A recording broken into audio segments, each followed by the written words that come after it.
Ah, le cher pape. Eh bien, ici, il va revêtir une signification différente. Reprenons depuis le début.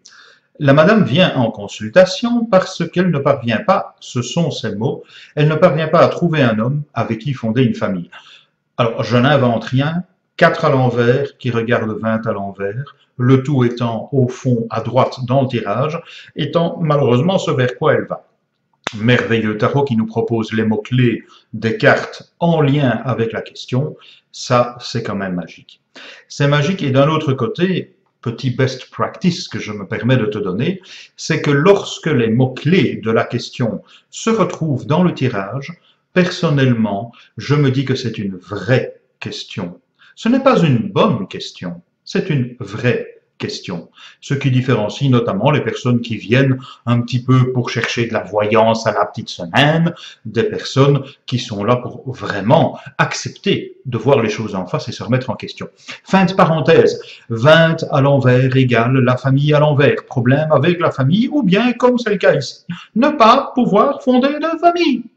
Or, en plus, nous avons le 4 à l'envers. Le 4 à l'envers qui est un monsieur qui regarde une famille à l'envers. Alors, est-ce qu'elle ne parvient pas, cette brave dame, à trouver un homme qui a envie d'une famille? Du coup, 4 à l'envers serait bien évidemment le fait d'avoir un homme qui ne veut pas de famille.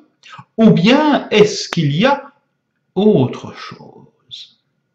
Et cette autre chose, dans ce cas-là, ça devient, et c'est la force de la méthode complète de tirage, vue sous l'angle psychogénéalogique, c'est la carte qui a au-dessus du problème. Et au-dessus de l'homme qui pose difficulté, nous avons le pape.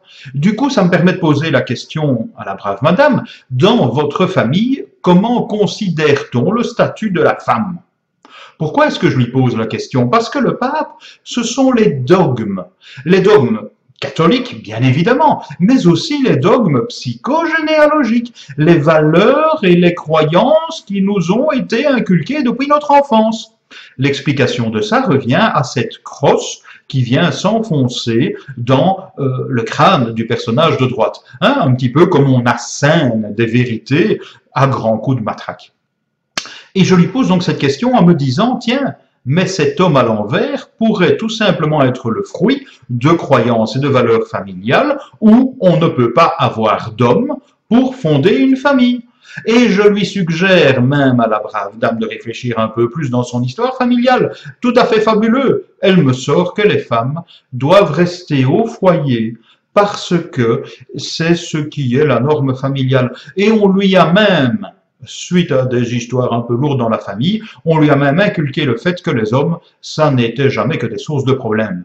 Résultat des courses, dans son schéma, dans ses croyances, fruit de son histoire personnelle et de tout ce qu'elle a été endoctrinée, de tout ce qu'elle a reçu comme message dogmatisant, pour elle, il y a au fond d'elle-même le fait de rester célibataire. Et voilà pourquoi on a la papesse en haut à droite. Ce qui n'est pas très joyeux, puisqu'en haut à droite, dans ce tirage, signifie ce vers quoi on va inexorablement.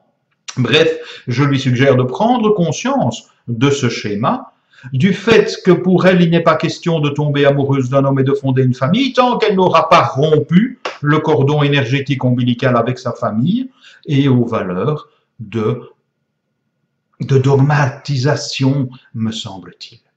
Et comme ça, elle évitera peut-être de devenir nonne.